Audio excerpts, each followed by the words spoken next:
कर्ण और दिव्य शस्त्र की कहानी। कुरुक्षेत्र का युद्ध शुरू होने वाला था। कर्ण अपने शिविर में सो रहे थे, लेकिन उनके मन में बहुत बेचैनी थी। उन्हें अगले दिन अर्जुन से युद्ध करना था और यह सोचकर उनका मन भारी हो रहा था। उसी रात जब कर्ण गहरी नींद में थे, तो उन्होंने एक अनोखा सपना देखा। सूर्यदेव का सपना। सपने में कर्ण ने देखा कि चारों ओर तेज रोशनी फैली हुई है। उस रोशनी के बीच सूर्यदेव प्रकट हुए। उनका चेहरा बहुत शांत और उज्जवल था। सूर्यदेव बोले, कर्ण, तुम मेरे पुत्र हो। तुम्हारी वीरता और दानशीलता की प्रशंसा मैं करता हूँ, लेकिन कल का युद्ध तुम्हारे लिए बहुत कठिन होगा। अर्जुन से तुम्हारा सामना होगा और उसे हराने के लिए तुम्हें एक दिव्य शस्त्र की जरूरत होगी। कर्ण ने सिर झुकाकर पूछा, पिताजी, मुझे क्या करना होगा? सूर्यदेव ने कहा, एक दिव्य शस्त्र है जिसे सूर्यास्त्र कहा जाता है। इसे प्राप्त करने के लिए तुम्हें विंध्याचल पर्वत की एक गुफा में जाना होगा। वहां तुम्हारी परीक्षा होगी। यदि तुम सफल हुए तो यह शस्त्र तुम्हें मिलेगा। कर्ण ने बिना देर किए सूर्यदेव की बात मान ली। गुफा की यात्रा सुबह होते ही कर्ण विंध्याचल पर्वत की ओर निकल पड़े।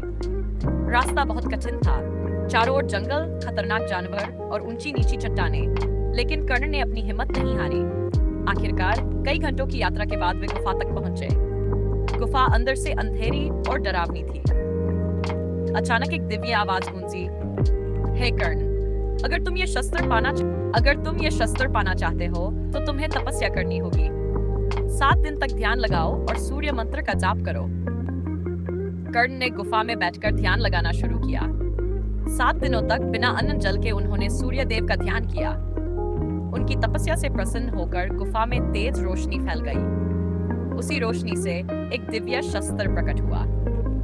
सूर्यास्त्र की प्राप्ति। सूर्यदेव की आवाज गूंजी, यह सूर्यास्त्र तुम्हारे लिए है। इसकी शक्ति अपार है।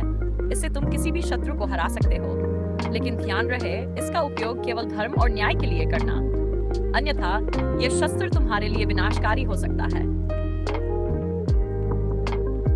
कर्ण ने शस्त्र को प्रणाम किया और सूर्यदेव का धन्यवाद किया। फिर वे गुफा से बाहर निकले और युद्ध भूमि की ओर चल पड़े। युद्ध और कर्ण का निर्णय। अगले दिन इस युद्ध भूमि में कर्ण और अर्जुन का सामना हुआ।